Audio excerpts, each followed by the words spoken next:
नमस्कार, आप देख रहे हैं हल्ला बोल टीवी। मैं हूं दीपक शर्मा और हमारे साथ हैं कांग्रेस के पूर्व प्रदेश प्रवक्ता आनंद माधव, एआईसीसी सदस्य हैं, और हमारे साथ हैं वरिष्ठ कांग्रेस नेता नागेंद्र पासवान विकल।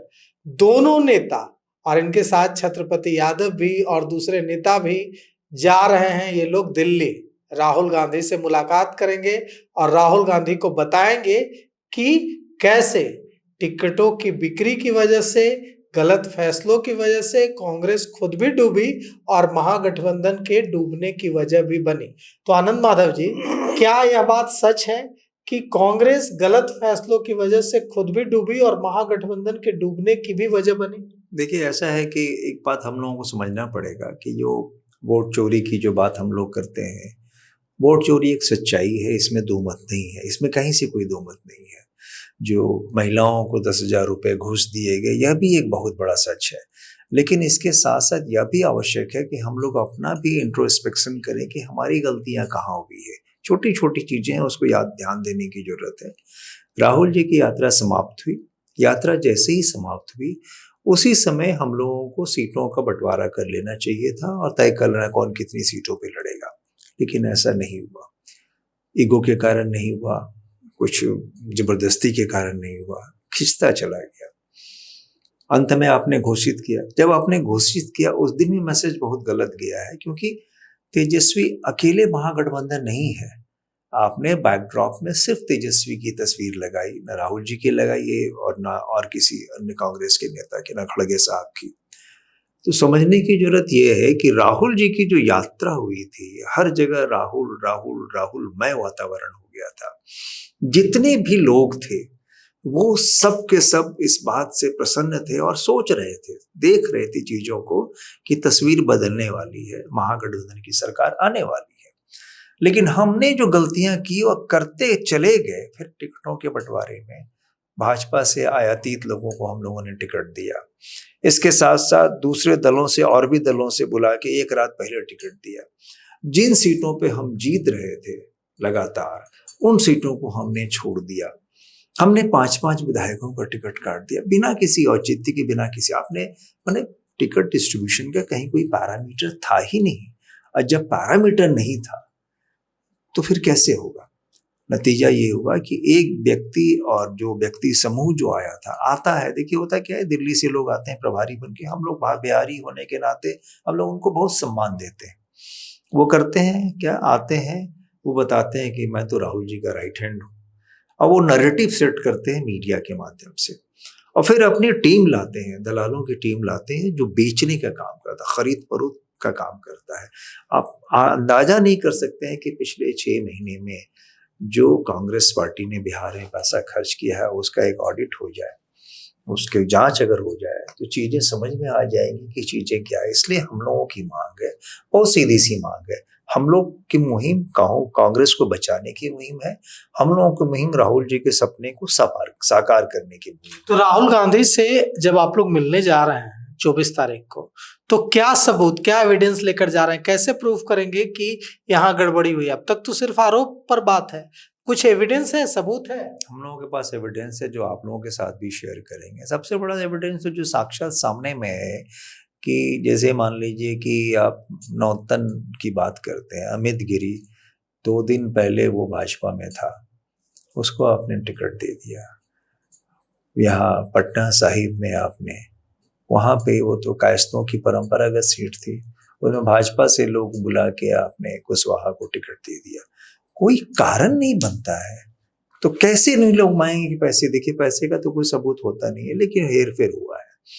और सच्चाई ये है कि अभी आपको पता ही होगा कि 43 लोगों को जो नोटिस दिया गया है, तो ये है कि भाजपा ने एक बार नारा दिया था, मोदी जी ने, कि कांग्रेस मुक्त भारत।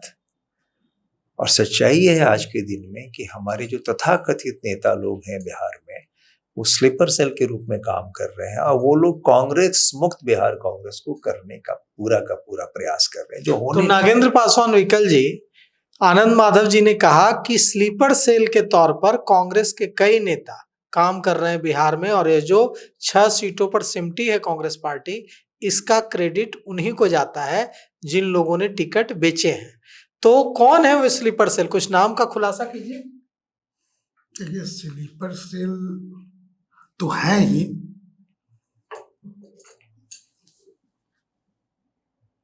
चुनाव 60 सीट पर कांग्रेस लड़ रही थी, लेकिन हमारे समझ से कांग्रेस मात्र 25 सीट पर लड़ रही थी।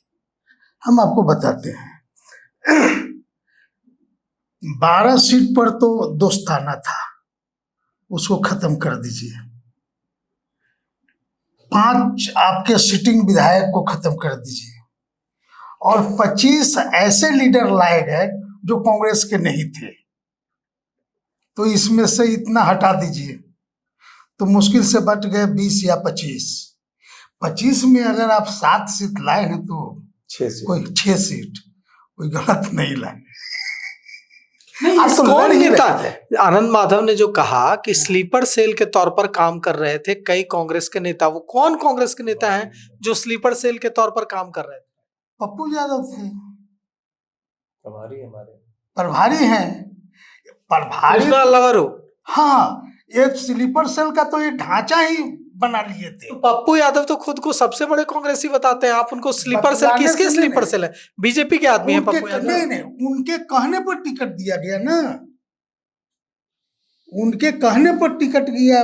सोनबरसा कितने सीटों पर टिकट पप्पू यादव के कहने पर दिया? लगता है कि 7-8 सीट पर दिया गया है। 7-8 सीट पर पप्पू यादव के कहने पर दिया गया है। और आधा से ज्यादा अल्लाह बरू। देखिए, अल्लाह बरू क्या किया, पहले वो वार रूम तैयार किया। वो डाटा बेस नेता है, मास लीडर नहीं है, हम लोग जैसा नहीं है। वो डाटा पर चलता है और वो डाटे पर सब खेल किया है। वार रूम बनाया, कांग्रेस को एकदम ठप कर दिया। आते आते कोई मतलब नहीं है सदाकत आश्रम से, जो भी काम होगा वहीं से होगा। माँ बहन योजना, झंडा सब वहीं से यथी कर रहा है, काम करवा रहा है। हम लोगों को पूछ नहीं रहा है। जब गाड़ी उसकी फंसती है तो कहता है कांग्रेसी लोग को लाओ, कांग्रेसी करेंगे। अरे तो कांग्रेसी तो करेंगे ही, क्योंकि कांग्रेसी को पता है कि कहाँ क्या चीज है।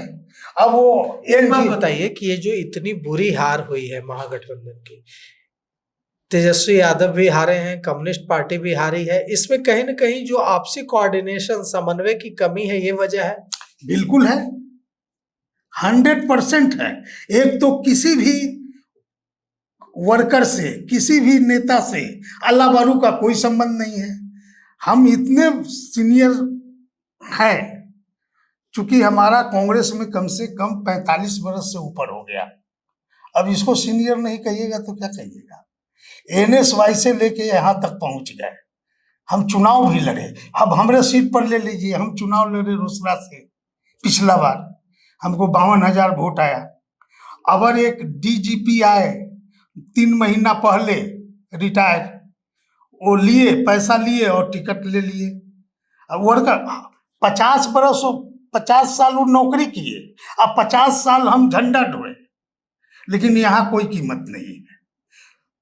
तो ये तो अल्लाह बरू और अध्यक्ष सबसे पहले। और एक बात कहेंगे, चुनाव खत्म होते ही हमारे अध्यक्ष को चाहिए था कि नैतिकता के आधार पर तुरंत इस्तीफा दे दे। हमारे शिखर नेता पहले भी दिया करते थे, एक्सीडेंट होता तो करते थे। राहुल जी भी दिए हुए, राहुल जी भी दिए, लेकिन अभी तक जू नहीं रेंग रहा है। कौन है स्लीपर सेल, कुछ आप भी खुलासा कीजिए। बताया ना कि जो पूरा सिस्टम है, जिसमें हमारे प्रभारी, सह प्रभारी तीनों, उसके बाद फिर और भी जो लोग उनके साथ जुड़े, अभी बताइए ना, कल ही आपने देखा कि जो हमारे अनुशासन समिति के तथाकथित अध्यक्ष बने, वो भाजपा के नेता के साथ, नितिन नवीन के साथ बधाई दिखाई दे रहे हैं। बधाई देना नहीं, उनका काम ही है इस तरह से करना। और वो जो है, अब लोग नोटिस दे रहे हैं, उनको ये भी समझ में नहीं है, जिसका दिन रात बैठ के वो गुणगान गाते थे, चाहे वो मुन्ना साई हो, चाहे वो वीना साई जी हो, जिनके पिताजी के कई एहसान होंगे शायद उनके ऊपर, उनको भी जो है आपने नोटिस दे दिया। मतलब कलम कापा कैसे नहीं, ये बड़ा आश्चर्य है कि इस तरह से आप सोकॉज नोटिस उनको कर रहे हैं। तो क्या आप, मेरा सवाल यही है कि क्या आप बिहार कांग्रेस को कांग्रेसी मुक्त करना चाहते हैं? क्या पूरा भाजपा भी हवाले कर देना चाहते हैं? ये बहुत बड़ा प्रश्न है जिसको कि हमारे आला कमान को देखना पड़ेगा, समझना पड़ेगा और निर्णय लेना पड़ेगा। विकल जी कुछ बोलना चाहते हैं? हाँ, एज ए अध्यक्ष राजेश राम जी का पूरा चुनाव में किसी भी विधानसभा में गए अपना भी हार है, नहीं है, तो धरातल पर ले जाने वाले तो ये राजेश राम है। अरे भाई, जब यही करना था तो अध्यक्ष पद नहीं लेते, किसी और को दे देते, आप चुनाव ही लड़ते। बहुत नेता दलित में भी यहाँ पड़ा हुआ है, आपसे ज्यादा अनुभवी लोग हैं, संगठन में वो ज्यादा समय नहीं दिए हैं, 2 बार के विधायक हैं, मुख्यमंत्री के अच्छा उम्मीदवार हो सकते हैं, लेकिन अध्यक्ष का अच्छा उम्मीदवार नहीं हो सकते, क्योंकि संगठन से कोई ताल्लुक नहीं है।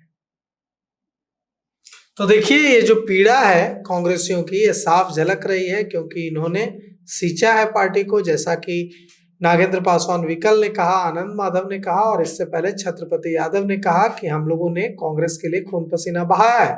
तो कांग्रेस पार्टी की यह दुर्दशा देखकर हमें कष्ट हो रहा है और हम जाकर मल्लिकार्जुन खड़गे को, राहुल गांधी को, अशोक गहलोत को बताएंगे कि इस हालत के जिम्मेवार जो लोग हैं उनको सजा दी जानी चाहिए, उनको बिहार कांग्रेस को और ज्यादा नीचे ले जाने की भूमिका में नहीं रखा जाना चाहिए, उन्हें हटाना चाहिए बिहार से। तो देखिए, जब ये नेता राहुल गांधी से मिलते हैं, अशोक गहलोत मल्लिकार्जुन खड़गे से मिलते हैं, तो क्या कार्रवाई कराने में सफल होते हैं या नहीं, या जो नेतृत्व है वो बना रहता है। तो फिलहाल इस पेशकश में इतना ही। आगे की खबरों के लिए देखते रहिए हल्ला बोल टीवी। शुक्रिया।